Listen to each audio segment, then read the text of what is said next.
2024 fue el año más caluroso jamás registrado. El calentamiento del planeta alcanzó niveles sin precedentes. Millones de personas se vieron afectadas por desastres naturales y el cambio climático no hace más que agravarse. Las causas del cambio climático en forma de factor antropogénico están identificadas desde hace mucho tiempo. Lo sabemos todo muy bien. Ya se han tomado muchas medidas para combatir el cambio climático global. Por ejemplo, muchos países se esfuerzan por reducir las cantidades de dióxido de carbono y otros gases de efecto invernadero que emiten a la atmósfera. Se están implantando tecnologías energéticas limpias, como la energía solar y eólica. También se desarrollan proyectos destinados a restaurar las zonas deforestadas y proteger los ecosistemas forestales. Desde 1992, hemos avanzado mucho en los acuerdos internacionales para reducir las emisiones de gases de efecto invernadero a la atmósfera, pero los cataclismos siguen creciendo demasiado rápido. Alguien podría decir que los esfuerzos realizados no son suficientes. La lucha contra el cambio climático dura ya más de 30 años. Pero, ¿y si hay algo que no hemos tenido en cuenta? ¿Y si aún no sabemos lo suficiente sobre nuestro planeta y hasta qué punto estamos afectando al sistema climático? Reflexionemos sobre ello. El climatólogo jefe de la NASA, Gavin Schmidt, expresó su preocupación por las altas temperaturas récord en 2023. Dijo que las temperaturas no solo batieron los récords anteriores, sino que también mostraron que hay algunos factores desconocidos que causan un calentamiento que supera las tendencias habituales a largo plazo de los modelos anteriores. En otras palabras, hay otros factores del calentamiento del planeta que aún no hemos tenido en cuenta. Destacados científicos de renombre nos dicen que ahora ha surgido un factor X adicional que está calentando el planeta. Hablemos de ello.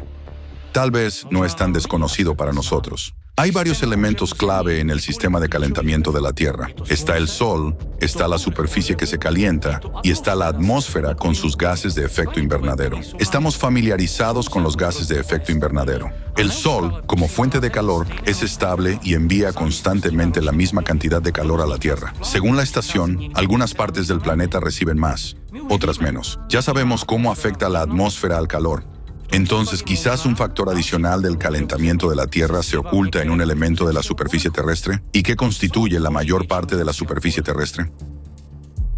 El océano mundial cubre casi el 71% de la superficie de la Tierra y contiene más del 97% del agua del planeta. El océano es asombroso. Es nuestra vida. Nos da oxígeno y alberga millones de especies de organismos vivos. El océano mundial no es solo la cuna de la vida, sino también un regulador del clima. Durante siglos, ha mantenido nuestro planeta en equilibrio regulando las temperaturas de la atmósfera. Sin embargo, hoy el océano realmente necesita nuestra protección. De lo contrario, corremos el riesgo de perderlo todo. ¿Y si se han producido cambios significativos no solo en la atmósfera, donde hemos añadido gases de efecto invernadero, sino también en el océano, que es esencialmente la mayor superficie calentada por el Sol? El océano absorbe y almacena una enorme cantidad de calor procedente del Sol. El agua se calienta lentamente y puede retener el calor durante más tiempo que el aire. Esto ayuda a mitigar las fluctuaciones de temperatura en la Tierra. Básicamente es el termostato de la Tierra. Vamos a ejecutar un diagnóstico de él. En 2023, se batió el récord absoluto de temperatura de la superficie oceánica de toda la historia de las observaciones. El año 2024 ya supera todos los récords de 2023. Según datos de un grupo internacional de científicos para 2020, el océano comenzó a calentarse un 450% más rápido que antes en los últimos 30 años. Y esto es realmente impactante. Los científicos han calculado que para impactar el océano a un ritmo tan alarmante, se necesitaría la misma cantidad de energía que se libera cuando se detonan 7 bombas atómicas, como las lanzadas sobre Hiroshima, cada segundo durante todo un año. ¿Se imaginan tal cantidad de energía? Y eso plantea una pregunta. ¿De dónde viene toda esta energía? Los científicos han conseguido medir el calentamiento de la superficie de la Tierra, y este calentamiento se tiene en cuenta en los modelos climáticos que conocemos. Sin embargo, la superficie del océano solo representa una décima parte del 1% del volumen total de agua de los océanos del mundo. ¿Podría ser que el factor X que calienta la Tierra esté oculto en el 99,9% restante del océano? En ese caso, tenemos dos opciones. La primera opción, supongamos que más calor empezó a fluir hacia el océano desde algún lugar. Por ahora no plantearemos la cuestión de dónde procede. La segunda opción, algo ha cambiado las propiedades del océano y este ha empezado a acumular calor más que antes, lo que significa que ha dejado de liberarlo. Por decirlo en sentido figurado, antes el océano era como un vaso de agua hirviendo. Emitía calor a la atmósfera. Pero, ¿y si ahora el océano no se comporta como un vaso de agua hirviendo, sino más bien como un termo con sopa que no emite calor con la misma disposición que antes? Piénsenlo. Hemos añadido algo al agua del océano que la ha convertido en sopa. El océano mundial nunca había estado tan contaminado. Hasta 30 millones de toneladas de petróleo llegan a los océanos cada año debido a la producción y el transporte de petróleo, los accidentes de petroleros y las escorrentías fluviales e industriales. La contaminación de los océanos del mundo con petróleo y derivados es solo la mitad del problema. Una amenaza aún mayor proviene de lo que hemos aprendido a fabricar a partir del petróleo. Estamos hablando de esos mismos plásticos. En la actualidad, la superficie total de islas de plástico de basura solo en la superficie del océano es casi del tamaño de Estados Unidos y Australia juntos. Déjenme repetirlo. La superficie de Estados Unidos y Australia juntos. Así de contaminados están los océanos. Los investigadores estiman que actualmente hay entre 75 y 199 millones de toneladas de residuos plásticos en los océanos y que 15 millones de toneladas de plásticos llegan al medio marino cada año. Esto es comparable a 6.700 piscinas olímpicas llenas de plásticos que entran en el océano cada año. ¿Saben lo que le ocurre realmente al plástico cuando acaba en el océano? Bajo la influencia de la luz solar, el agua salada, las olas y el viento, los residuos plásticos de gran tamaño se descomponen en partículas más pequeñas. El plástico puede descomponerse en partículas de unos pocos milímetros de tamaño, y en ese punto lo llamamos microplástico. Estas partículas son visibles a simple vista. Pero sigamos exponiendo el plástico a la descomposición. ¿Qué ocurre a continuación? Cuando las partículas de plástico tienen un tamaño inferior a un micrómetro, se convierten en nanoplásticos. Estas partículas solo pueden verse al microscopio. La clave aquí es que el plástico nunca se descompone del todo. No sufre una degradación biológica como la materia orgánica. ¿Lo ven? Nunca se descompondrá por sí mismo. Jamás. Los nanoplásticos representan la etapa final de la destrucción de los residuos plásticos en el océano. Estas diminutas partículas conservan la estructura polimérica del plástico original, pero debido a su pequeño tamaño tienen nuevas propiedades. Por ejemplo, penetran fácilmente en los tejidos de los organismos vivos, pueden superar las barreras biológicas, entrar fácilmente en las cadenas alimentarias de los ecosistemas marinos y acumularse en los tejidos de los organismos vivos. Las zonas con altas concentraciones de residuos plásticos se denominan sopa de plástico. Es exactamente esa sopa de la que hablábamos anteriormente. Antes nuestro termo contenía agua de mar pura, pero ahora está lleno de sopa de plástico. Y aquí surge la pregunta: ¿cómo ha afectado la adición de nanoplásticos a las propiedades térmicas del agua? Veamos los gráficos que muestran la cantidad de plástico producida desde 1950 por diferentes tipos, la cantidad total de macroplásticos en el océano y los cambios en la temperatura de los océanos del mundo. Miren, todos crecen de forma sincronizada, en progresión geométrica. ¿No sugiere esto que el plástico en el océano ha afectado significativamente a la capacidad del océano para retener el calor? Debido a su composición específica, los microplásticos tienen una propiedad única: perturban la conductividad térmica del océano. Así que la causa de la alteración de la función del océano es el factor antropogénico, y más concretamente es el plástico que hemos creado y que ahora está por todas partes en el océano. Y en lugar de eliminar el calor, el océano se ha convertido en una manta gruesa para nuestro planeta, y el planeta es exactamente lo que necesita ser enfriado. Así pues, aunque la forma en que los nanoplásticos pueden afectar a la conductividad térmica del agua de los océanos sigue siendo un tema de investigación científica activa, existen varias hipótesis basadas en lo que sabemos actualmente. En primer lugar, las partículas nanoplásticas pueden alterar las estructuras de enlace alrededor de las moléculas de agua. Esto, a su vez, puede afectar a la conductividad térmica del agua a nivel microscópico. Y en segundo lugar, las nanopartículas pueden formar una fina película sobre la superficie del agua, lo que puede afectar al intercambio entre el océano y la atmósfera. Por último, los nanoplásticos pueden interactuar con otras partículas en el agua, formando agregados y potencialmente afectar a la transferencia de calor dentro del medio acuático.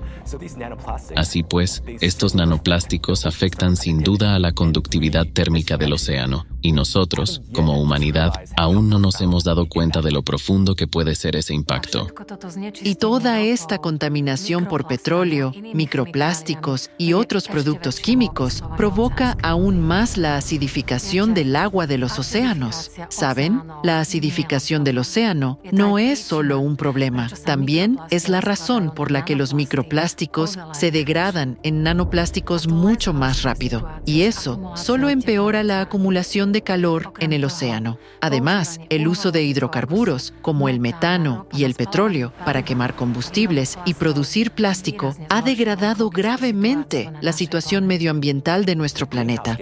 Los gases de efecto invernadero calientan la atmósfera, y esta en consecuencia calienta la superficie del océano. Esto conduce a la acumulación de un exceso de calor tanto en la atmósfera como en el océano, y como consecuencia, aumenta la evaporación y la humedad en la atmósfera. Así que nos encontramos en un círculo vicioso. El empeoramiento del estado de los océanos impacta en la atmósfera y viceversa, mientras que los desastres climáticos siguen intensificándose. Así que debemos hacer algo al respecto. Al responder a la pregunta, ¿qué es lo que está calentando el océano? Solo hemos considerado una opción: cambios en las propiedades del propio océano. Nos queda una opción más. ¿Y si empezara a entrar más calor en el océano desde otro lugar? El calor procedente del Sol no ha aumentado, y ya hemos tenido en cuenta en nuestros modelos el calor procedente del calentamiento antropogénico de la atmósfera. Pero, ¿es capaz el nanoplástico de aumentar el calentamiento de los océanos a un ritmo igual al de la energía generada por 7 bombas atómicas, como las lanzadas sobre Hiroshima, explotando cada segundo durante un año? No utilizamos tanta energía para producir todo ese plástico. Así que, ¿cómo podría ser la única causa del calentamiento? Yo desde luego no lo creo. Después de todo, cuando añades fideos a la sopa, esta no se calienta por sí sola. Veamos nuestro termo con sopa desde una perspectiva completamente distinta. ¿Y si no es solo un termo, sino una olla que está puesta sobre una estufa caliente? Un equipo de investigadores estadounidenses ha descubierto que las profundidades oceánicas se han calentado 15 veces más rápido en los últimos 60 años que en los 10.000 años anteriores. Además, el ritmo de calentamiento de los océanos se acelera cada año. Aumentar la temperatura a tales profundidades, donde la luz solar no penetra, requiere una inmensa cantidad de energía. Uno de los factores adicionales que contribuyen al calentamiento de la atmósfera y en consecuencia de los océanos del mundo es la liberación de metano. En los fondos marinos de los mares septentrionales se encuentran grandes reservas de metano en forma de hidratos de gas, clatratos. Al exponerse al calor geotérmico, esas estructuras comienzan a fundirse, liberando metano en su forma gaseosa. Estas emisiones de metano se producen periódicamente y se denominan penachos de metano o megallamaradas. Esto es especialmente peligroso, ya que el metano tiene un efecto invernadero 25 veces mayor que el del dióxido de carbono. Una tonelada de metano provoca el mismo efecto de calentamiento que 25 toneladas de dióxido de carbono. En abril de 2014, los satélites de la NOAA detectaron un estallido anormal de metano en la atmósfera sobre la región ártica. Según datos geológicos, las zonas con concentraciones elevadas de metano coinciden con las líneas de fallas del Ártico Medio. Los terremotos observados a lo largo de estas fallas indican el movimiento del magma y la liberación del flujo de calor. Las emisiones de metano son como burbujas de gas en el fondo de una olla de sopa. Suben porque el fondo de la olla se calienta desde abajo. Pero ¿qué ocurre con el agua del fondo de la olla? Si el calentamiento procede de abajo, el agua del fondo también debería calentarse, ¿no? Eso es exactamente lo que ocurre. Y ya hay bastantes estudios que lo indican. Dos zonas profundas de la cuenca argentina, a profundidades superiores a los 4.500 metros, muestran tendencias significativas de calentamiento de 0,02 grados Celsius por década durante el periodo de 2009 a 2019. Este cambio de temperatura requiere una inmensa cantidad de energía para calentar un volumen tan grande de agua fría en el fondo del océano. Los científicos observan un extraño calentamiento de las aguas profundas del mar de Weddell frente a las costas de la Antártida Occidental, mientras que los 700 metros superiores de agua apenas se están calentando. Las temperaturas aumentan constantemente en las capas más profundas. Hay varias explicaciones para esta anomalía, pero ninguna de las causas se ha establecido aún al 100%. Miren, nuestra olla de sopa se está calentando en toda su altura, incluido el fondo. La sopa de plástico está distribuida de forma desigual por toda la columna de agua, pero no aporta calor adicional por sí misma. Entonces, ¿cómo llegó el calor adicional al fondo? Es una pregunta interesante, ¿verdad? Ahora mismo, se supone que el calor de las profundidades oceánicas es insignificante, tan pequeño que puede ignorarse. Pero, ¿y si nos equivocamos? Al fin y al cabo, sabemos muy poco de las profundidades oceánicas. Los batiscafos y los sensores rara vez se sumergen tanto. Nuestra comprensión del calor hidrotermal en el fondo oceánico se basa en cálculos y mediciones antiguos. Echemos un vistazo más de cerca en esa dirección. ¿Es posible que nos olvidemos de algo ahí abajo? Nunca antes se había encomendado a la ciencia la tarea de vigilar las temperaturas del fondo oceánico. Los sistemas de vigilancia oceánica, como Argo, utilizan 3.500 boyas, pero eso es insuficiente para proporcionar una imagen completa, ya que solo descienden hasta la mitad de la profundidad del océano y recogen datos de tan solo el 0,03% de la superficie oceánica. Simplemente no sabemos en absoluto lo que ocurre realmente en el fondo del océano. Imagínense que solo entre el 3 y el 3,5% de todo el fondo oceánico ha sido explorado por la humanidad. Solo se han construido 8 vehículos para este tipo de investigación y hay razones para ello. En primer lugar, su creación y las propias expediciones cuestan mucho dinero. En segundo lugar, bucear a profundidades tan grandes no es un simple paseo bajo el agua. Hay muchas dificultades técnicas. El 98% del fondo oceánico se encuentra a unos 6.000 metros de profundidad. Por estas razones, el espacio se estudia ahora incluso más que el fondo oceánico. Saben que en la comunidad geológica ya se consideran algunas hipótesis innovadoras según las cuales los procesos geológicos en realidad tienen un impacto significativo en el sistema climático, incluido el calentamiento de los océanos. Hay más de 10 millones de objetos geológicos en el fondo del océano, como volcanes, fallas y fuentes hidrotermales. Imagínense este poder. Así que supongamos que podrían ser factores significativos en el calentamiento del océano desde el fondo. ¿Cómo podríamos saberlo? Al fin y al cabo, estas fuerzas geológicas permanecen en gran medida ocultas debido a su lejanía y a una vigilancia insuficiente. Sin embargo, una pregunta mucho más importante es, ¿por qué estas fuentes empezarían ahora a generar muchas veces más calor que antes? ¿Podría empezar a subir mucho más calor del interior? ¿Y qué hechos podrían apuntar a ello?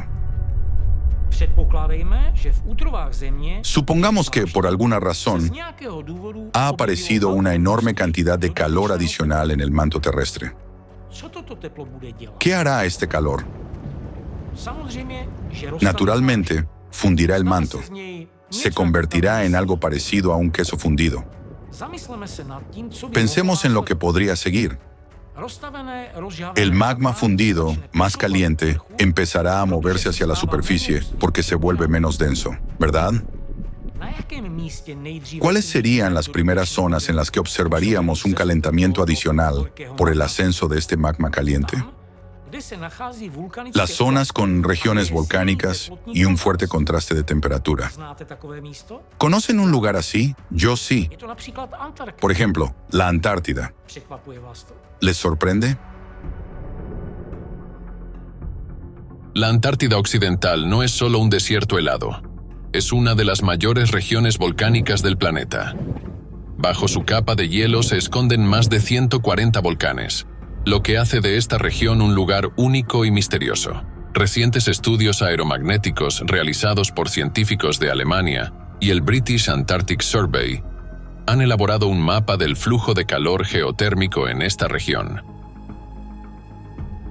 Han descubierto una zona bajo el glaciar Thwaites en la que una cantidad significativa de calor geotérmico asciende desde el interior de la Tierra. Este flujo de calor está estrechamente vinculado a las zonas donde los glaciares se derriten más rápidamente, lo que pone de relieve las complejas interacciones entre la actividad volcánica y el cambio climático en la Antártida. Bajo la superficie helada de la Antártida Occidental se encuentra la gigantesca pluma del manto Mare Bird, que abarca casi 1 millón de kilómetros cuadrados. La actividad volcánica en esta región está impulsada por un punto caliente, una zona en la que la pluma del manto, una corriente de magma fundido, asciende desde las profundidades del manto y alcanza la corteza terrestre. Las investigaciones de la NASA indican que el calor de esta pluma del manto calienta la roca y las capas de hielo situadas sobre ella con una intensidad comparable al calentamiento del suelo por el supervolcán de Yellowstone. En las zonas cercanas a las fallas, el flujo de calor alcanza los 180 milivatios por metro cuadrado, lo que supera 3 veces la actividad térmica de las formaciones rocosas vecinas. Estos hallazgos ponen de relieve el importante impacto del volcanismo subterráneo sobre la capa de hielo de la Antártida. Según estudios independientes realizados por investigadores japoneses, rusos y alemanes, debajo de la parte central de Groenlandia, al igual que en la Antártida, hay una pluma de magma que puede ser responsable del deshielo acelerado de los glaciares en las últimas décadas. Y es realmente sorprendente que los ríos y lagos existan no solo en la superficie de la capa de hielo de Groenlandia, sino también bajo el glaciar, de 1,5 kilómetros de espesor. Hasta la fecha, se han identificado unos 60 lagos subglaciales que se formaron principalmente por el calor geotérmico y el agua de deshielo que fluye por las grietas. Los científicos han llegado a la conclusión de que los glaciares de Groenlandia se están derritiendo tanto desde arriba como desde abajo. Y el hecho de que se estén derritiendo por el calor de abajo cambia por completo nuestra comprensión del impacto del calor geotérmico. Mediante estudios gravitatorios, científicos estadounidenses dirigidos por el profesor Ralph von Frisch de la Universidad Estatal de Ohio, descubrieron que el mayor deshielo se produce en la parte norte de Groenlandia, donde la corteza terrestre es más delgada. Allí se observa un mayor flujo de calor geotérmico debido a la presencia de una pluma del manto. Investigadores del Instituto de Física de la Tierra Schmidt llegaron a una conclusión similar. Descubrieron que los flujos de magma ascienden desde el límite entre el núcleo y el manto y se aproximan a la superficie terrestre directamente bajo la parte central de la isla. Esta puede ser una causa adicional del deshielo de Groenlandia. Los científicos calcularon que el flujo de calor de esta pluma del manto es lo suficientemente fuerte como para derretir el hielo. Muchos otros investigadores han obtenido resultados similares. Ven, en los últimos 30 años, los glaciares de la Antártida y Groenlandia han empezado a derretirse a un ritmo extraordinario. Los científicos ya han calculado que el hielo de Groenlandia se está derritiendo más rápido que en cualquier otro momento de los últimos 12.000 años. ¿No es extraño?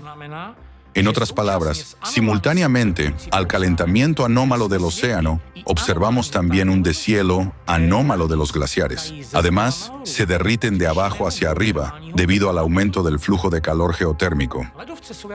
Los glaciares son como helados colocados sobre una estufa, y ahora esa estufa se está calentando. Ahora piensen en esto. Si hay más calor en el interior de la Tierra que está derritiendo el magma y convirtiéndolo en líquido, ¿dónde más podemos observar sus efectos? Al igual que la miel calentada, el magma líquido debería empezar a filtrarse de los respiraderos volcánicos. ¿Está todo bien con la actual actividad volcánica? Es una pregunta retórica. La actual actividad magmática atípica del interior de nuestro planeta suscita preocupación. Los vulcanólogos registran anomalías en varias regiones volcánicas. La lava expulsada por los volcanes tiene una composición atípica característica del magma de las capas profundas del manto.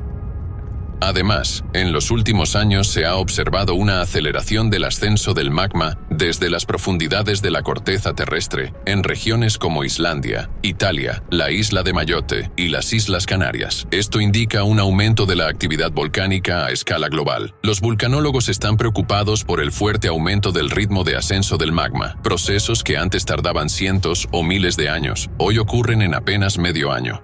Así, en el estrecho de Bransfield, en 2021, el ascenso de magma desde una profundidad de 10 kilómetros estuvo acompañado de 85.000 terremotos. La corteza en esta zona tiene 15 kilómetros de espesor y 10 kilómetros ya han sido quemados por el magma activo. El rápido ascenso del magma indica la aparición de procesos peligrosos en el interior de la Tierra. La activación de los volcanes señala la acumulación de una enorme cantidad de energía en el interior del planeta que busca salir fuera. Saben, en las últimas décadas se han producido serios cambios en el interior de la Tierra y eso me preocupa mucho. La actividad magmática está aumentando y no son solo palabras. Estamos presenciando un aumento del número de terremotos cerca de volcanes y supervolcanes como Campi Flegrei en Italia, Taupo en Nueva Zelanda, Yellowstone en Estados Unidos y muchos otros. Este aumento de la actividad sísmica es una clara señal de que se están activando procesos magmáticos. Las cámaras de magma se están llenando, lo que podría significar que se están preparando para erupciones. Dado que todos ellos son supervolcanes, esto es realmente preocupante. Saben, la actividad sísmica está aumentando no solo cerca de los volcanes, sino también en el fondo oceánico. El profesor Arthur Viterito, oceanógrafo de la Universidad de Maryland, ha observado que desde 1995 el número de terremotos en el fondo oceánico a lo largo de las dorsales oceánicas ha ido en aumento. Y esto es lo interesante. Este aumento se correlaciona muy bien con el aumento de la temperatura global y la correlación que encontró es de 0,7. Aunque la temperatura va 2 años por detrás de la actividad sísmica, parece que las actividades sísmicas y volcánicas a lo largo de esas dorsales potencian las emisiones hidrotermales y contribuyen al calentamiento de los océanos que, en consecuencia, conduce a la liberación de gases de efecto invernadero y, por supuesto, al calentamiento de la atmósfera. Y cuando lo pones todo junto, realmente parece que todas estas observaciones están interconectadas. Las erupciones volcánicas y los terremotos suelen estar estrechamente relacionados. Pensemos en el Cinturón de Fuego del Pacífico. No solo es una zona con actividad volcánica activa, sino también la zona con mayor actividad sísmica. Si hay un número creciente de terremotos a lo largo de los límites de las placas litosféricas en el fondo del océano, es lógico que también crezca en los lados opuestos de las placas litosféricas, ¿no? ¿Saben lo que está pasando con la actividad sísmica en el Pacífico? Se ha duplicado en los últimos 30 años. Se trata de un aumento impresionante de la actividad sísmica en la región y no está relacionado con los sensores, ya que cada vez hay más terremotos fuertes, que no se ven afectados por el aumento del número o la sensibilidad de los sensores. ¿No es increíble?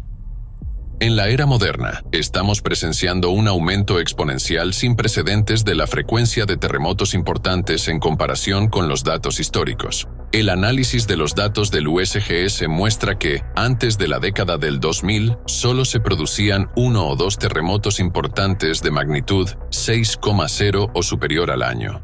En la actualidad, su número se ha multiplicado por 8. Además, ahora se producen terremotos en regiones en las que antes no se registraba actividad sísmica. Los mapas sísmicos de las últimas décadas muestran claramente la expansión geográfica de los eventos sísmicos, que ahora se extienden más allá de los límites de las placas tectónicas y se producen dentro de plataformas estables.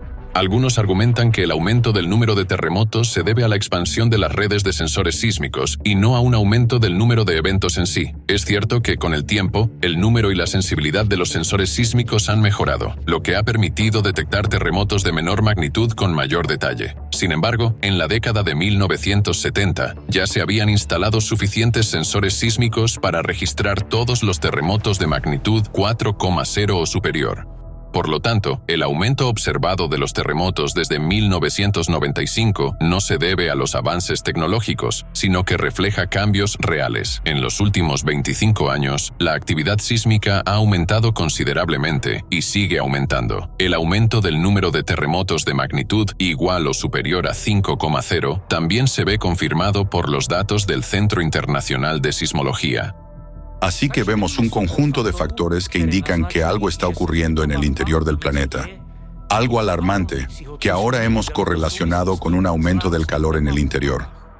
La corteza terrestre reacciona a este aumento de calor de diferentes maneras. Al parecer se calienta más de lo habitual, los volcanes arrojan lava atípica de composición líquida y profunda, el número y la fuerza de los terremotos aumentan. En pocas palabras, la corteza terrestre se está resquebrajando bajo la presión del interior, probablemente a causa del magma fundido.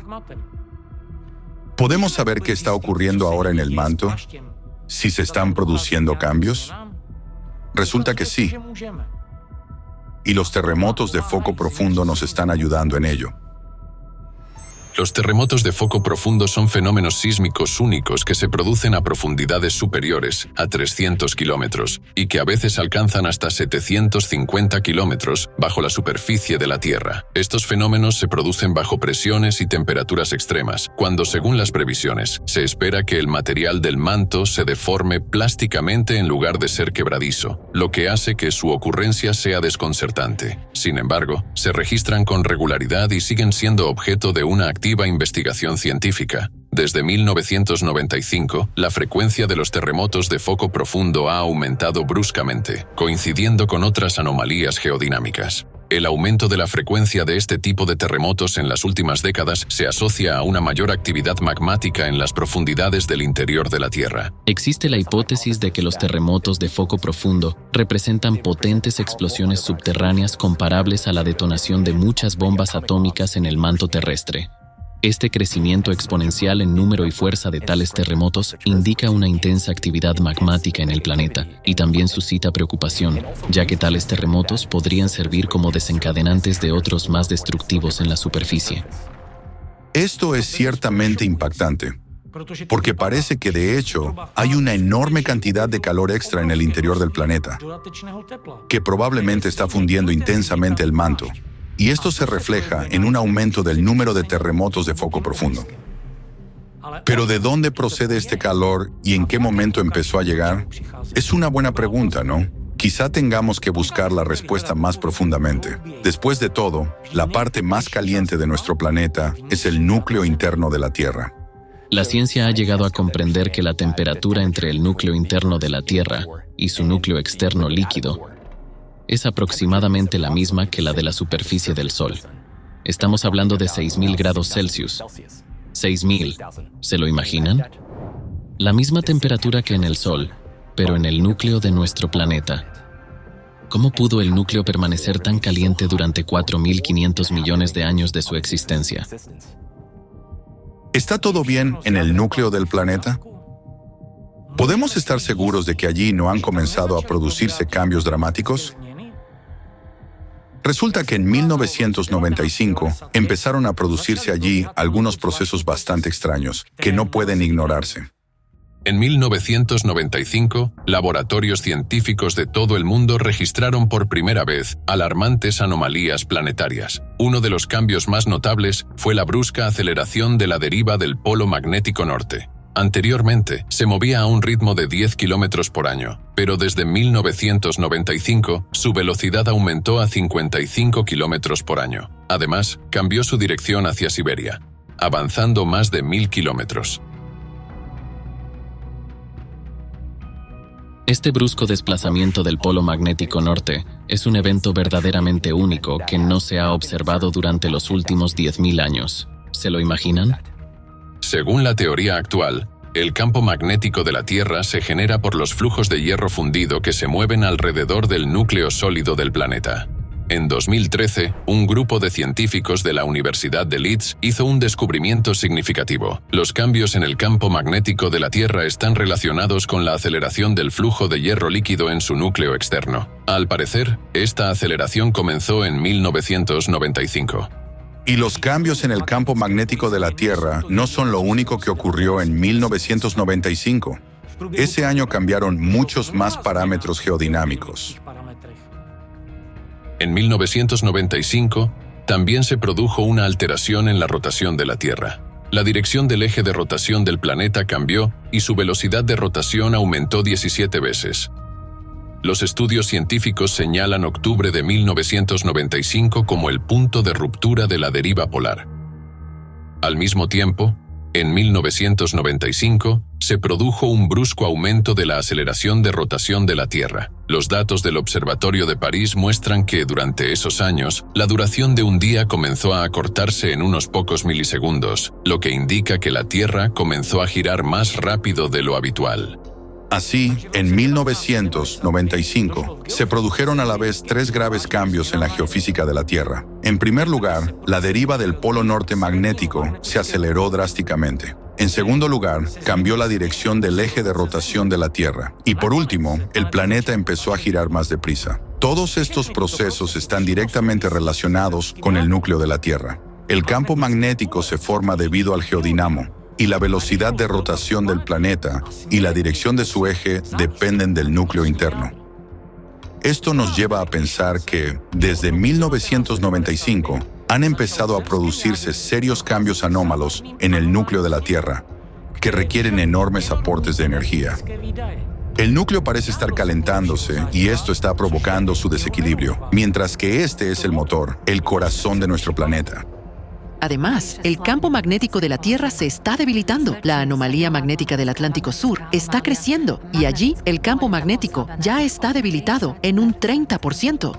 En los satélites, cuando sobrevuelan esta zona, incluso desconectan algunos equipos para evitar daños por radiación cósmica. Nuestro escudo magnético ya es como un colador. En los últimos años, hemos empezado a notar los efectos perturbadores del debilitamiento del campo magnético. Están apareciendo auroras rojas en lugares donde nunca antes habían aparecido. Esto ha sido especialmente activo en los últimos años, por lo que las tormentas magnéticas se están volviendo tan peligrosas y esto me causa una gran preocupación.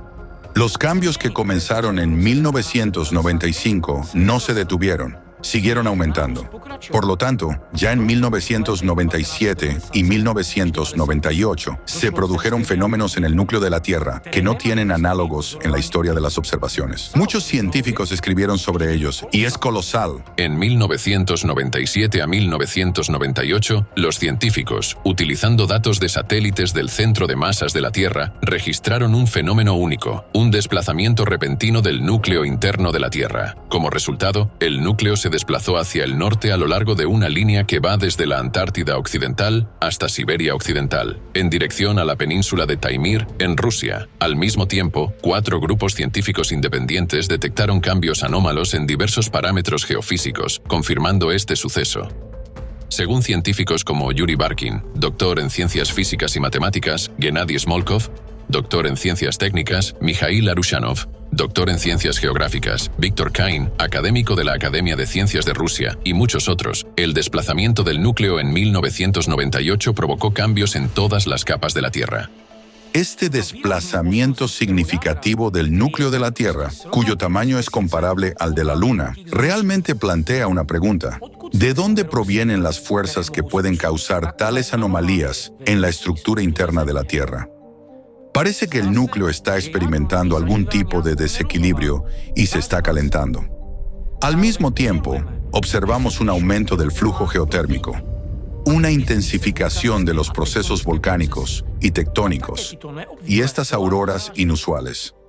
Y lo que es más alarmante, estamos presenciando un tremendo calentamiento del océano, y debido a ello, estamos viendo un aumento de los desastres climáticos, inundaciones, huracanes. ¿No les parece extraño que todo esto esté ocurriendo al mismo tiempo?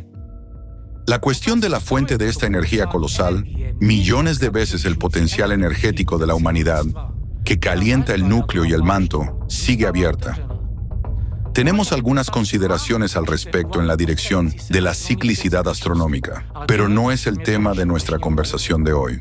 Es importante darse cuenta de que el modelo presentado explica muchas anomalías planetarias que hemos observado en las últimas décadas, pero no debemos olvidarnos del factor antropogénico. Pensemos en la sopa de plástico que llena las cuencas oceánicas. Los océanos contaminados no pueden disipar el calor eficazmente, así que los cataclismos están creciendo antes de lo previsto. Da miedo pensar cómo puede acabar esto.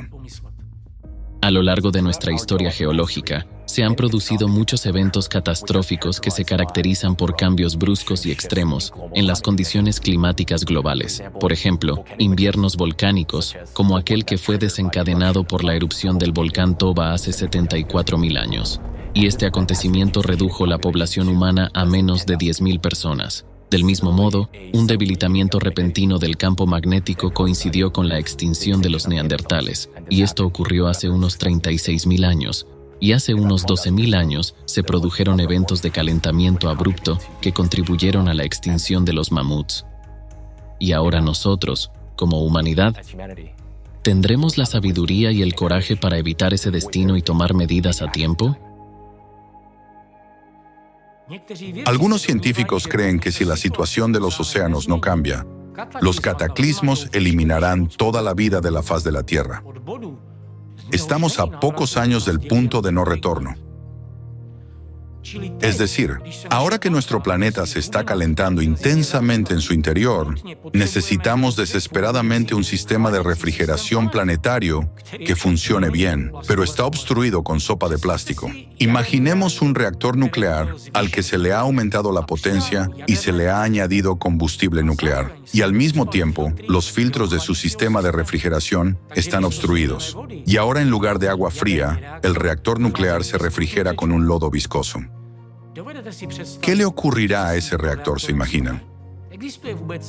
¿Hay alguna posibilidad de limpiar los filtros de nuestro termostato planetario de micro y nanoplásticos? La respuesta es sí. La clave está en restaurar la función refrigerante del océano. Imaginemos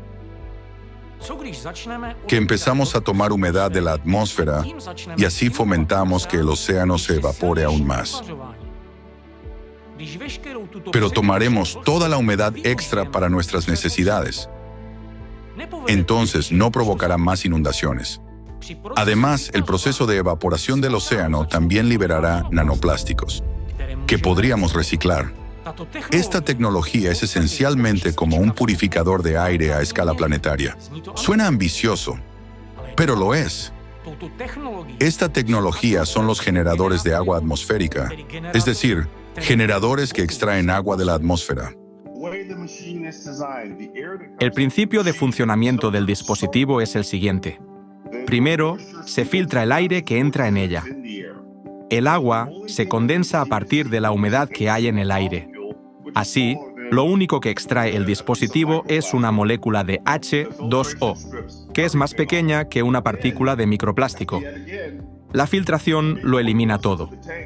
Y luego, cuando entra en el depósito, antes de que llegue al consumidor o a las personas que utilizan el agua, pasa por otra gran sección de filtración de carbono con plata añadida.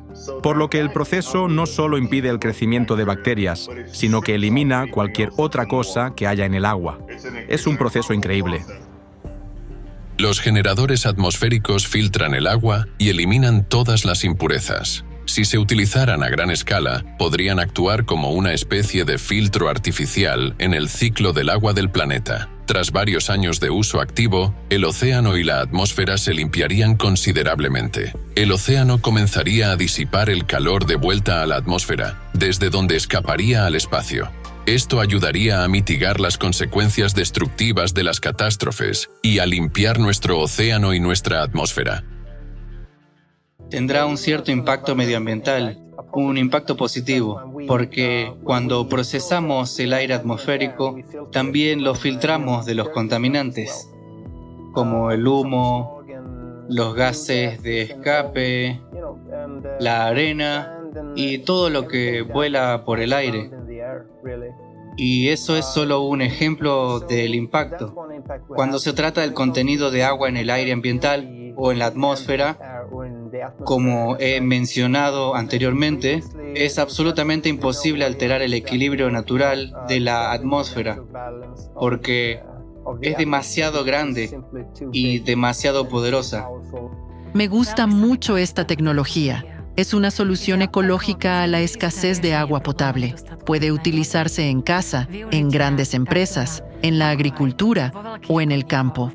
Se trata de una solución realmente innovadora para el acceso al agua potable, especialmente en regiones con falta de recursos. Se trata de una tecnología que permite crear agua en cualquier lugar, porque el principio mismo de esta tecnología es que la calefacción y refrigeración crean condensación. Así que, ya sea en el Valle de la Muerte, en Nevada, o en el desierto del Sahara, podemos generar agua allí. Es decir, podemos generar agua en cualquier parte del planeta. Deben de estar de acuerdo. Es una gran ventaja que utilizando un generador de agua atmosférica en cada hogar, nunca más necesitarán utilizar botellas de plástico. Por lo tanto, al utilizar el generador de agua atmosférica, resolveremos el problema del agua. Reduciremos la huella que deja la producción de plástico, disminuiremos la huella de carbono del transporte y ayudaremos al medio ambiente a volver a su ciclo natural. Además, cuando se produce una evaporación intensa, el océano se enfría, de forma similar a como la evaporación del sudor en nuestra piel enfría a una persona en verano. Así que, del mismo modo, si los generadores atmosféricos se utilizan a gran escala, en todo el mundo, entonces la atmósfera se volverá menos húmeda y más fría. En consecuencia, los huracanes y las tormentas se debilitarán, y las frecuencias de precipitaciones extremas que estamos viendo hoy en día también disminuirán. Eso podría salvar millones de vidas y evitar pérdidas multimillonarias. Esto es exactamente lo que necesitamos ahora. He diseñado y desarrollado la tecnología para colocar en cualquier lugar un generador de agua atmosférica que puede producir más de 100.000 litros al día. 200.000 litros al día. Ya no es difícil, solo hay que pensarlo bien. Incluso si cada uno de los 8.000 millones de habitantes extrae 100 litros de agua de la atmósfera, esa cantidad se repondría totalmente por evaporación. Esto es algo por lo que deberíamos esforzarnos. Al fin y al cabo, esta agua es limpia y está disponible en todas partes y para todo el mundo. Y creo que nuestro mundo ha despertado por fin a esa fuente alternativa. Se trata de una tecnología extraordinaria, pero tiene sus limitaciones. En concreto, el consumo de energía que conlleva. En la actualidad, los fabricantes intentan averiguar cómo hacer que sus sistemas sean más eficientes y rentables. Instalan paneles solares, lo que funciona para pequeños generadores, pero a escala industrial, especialmente en el contexto del cambio climático global, eso no siempre es eficaz y puede ser vulnerable. Necesitamos una fuente de energía potente, limpia y, lo que es más importante, barata. Para iniciar el proceso de limpieza de los océanos a nivel global, necesitamos obtener toda el agua solo de la atmósfera. Hoy en día, incluso los fabricantes de generadores de agua pueden pensar que tal tarea es demasiado ambiciosa. Pero una vez que dispongan de una fuente de energía alternativa, el uso de generadores atmosféricos en todo el mundo será cuestión de tiempo. No se trata de una panacea, pero sí de un paso importante en la dirección correcta. Solo así podremos ganar el tiempo que necesitamos para detener los cataclismos y salvar la Tierra para las generaciones venideras. Se trata realmente de un proyecto mundial, una de las piezas clave del rompecabezas para salvar nuestro planeta y a toda la humanidad. Los generadores de agua atmosférica son una tecnología verdaderamente prometedora, pero debe formar parte de un enfoque integral. El primer paso es pasar totalmente a los generadores de agua atmosférica y dejar de extraer agua de fuentes superficiales y subterráneas. Estos dispositivos pueden producir tanta agua como sea necesaria tanto para fines potables como industriales. El segundo paso consiste en reestructurar los actuales sistemas de alcantarillado. Por ejemplo, el agua no debería verterse en masas de agua abiertas, sino pasar por las capas del suelo y depurarse antes de entrar en cualquier masa de agua. Y el tercer paso es implementar los generadores de energía sin combustible. Son esenciales para proporcionar energía adecuada y accesible a los generadores de agua atmosférica, que consumen bastante energía. La humedad para los generadores de agua debe proceder de fuentes naturales, por lo que necesitamos eliminar los embalses abiertos. Introducir generadores de energía sin combustible nos ayudará a reducir nuestra dependencia de la energía hidroeléctrica y permitirá abrir las presas. Restaurar los ríos a sus cauces originales y devolverles su caudal natural ayudará a eliminar el agua estancada y los ecosistemas empezarán a volver a la vida. ¿Se lo imaginan? Según los cálculos, esta extracción de agua de la atmósfera resolverá el problema del deterioro del clima en el planeta en un 70% y el tratamiento de las aguas residuales en otro 30%. Este enfoque nos permitirá alcanzar varios objetivos, aprobados por la Asamblea General de la ONU en el ámbito del desarrollo sostenible. Podemos combatir simultáneamente el cambio climático, suministrar agua potable a los necesitados y restaurar los ecosistemas. Eso es increíble. Aunque la situación es grave, tenemos motivos para el optimismo. Con el enfoque adecuado y la cooperación internacional, podemos superar estos retos. Estos son pasos clave para la conservación del planeta. Si los ponemos en práctica, los resultados serán visibles en 2 o 3 años. Pero es importante darse cuenta de que el cambio climático sigue ganando impulso y no será posible detener este proceso de golpe. Por lo tanto, la situación puede fluctuar un poco el primer año, pero en unos 8 a 14 meses todo debería mejorar. Y ya dentro de 5 a 8 años, veremos cómo se limpiarán las aguas y el océano empezará a cumplir de nuevo su función de enfriar el planeta. Desaparecerán las inundaciones, las sequías, los vientos anormales y las fluctuaciones de temperatura. El clima será mucho más suave y previsible. Como resultado, gracias a la introducción de generadores de agua atmosférica, ganaremos el tiempo que ahora es tan necesario para eliminar las causas del calentamiento del planeta. Los enfoques científicos y prácticos propuestos podrían servir de base para una nueva revolución tecnológica. Su objetivo es garantizar un abastecimiento sostenible de agua y un uso equilibrado de los recursos hídricos. Y lo que es más importante, estas medidas tienen el potencial de reducir el impacto negativo sobre el sistema climático del planeta. Tienen un potencial significativo para mejorar seriamente la situación del medio ambiente, haciendo que la Tierra sea más resistente a los desafíos climáticos. La cooperación internacional será esencial. Hay que unir los esfuerzos de los científicos, los políticos, las empresas y el público para solucionar este problema global. Aunando esfuerzos y recursos, podremos desarrollar y aplicar medidas integrales. En lugar de trabajar por separado e intentar perjudicarnos unos a otros, tenemos que trabajar juntos porque se trata de un problema global. Uno de nuestros principales problemas hoy en día es que tendemos a actuar más por el beneficio que por el bien de la humanidad. Tenemos que hacer todo lo posible para cambiar este enfoque, por el bien de toda la humanidad. Si podemos establecer las condiciones para una colaboración científica abierta en todo el mundo, los científicos podrán basarse en los conocimientos y la comprensión actuales y mitigar el aumento de los desastres naturales. El futuro de nuestro planeta depende de las decisiones que tomemos hoy. Debemos actuar juntos para limpiar los océanos de micro y nanoplásticos y mitigar los efectos del cambio climático. Podemos marcar la diferencia. Ya tenemos la tecnología. Todo lo que necesitamos es la voluntad de actuar y la cooperación mundial. Solo uniendo nuestras fuerzas podremos detener la contaminación del océano y cambiar la situación climática en la Tierra. El futuro está en nuestras manos. Protejamos juntos el océano y creemos un futuro sostenible para nuestros hijos.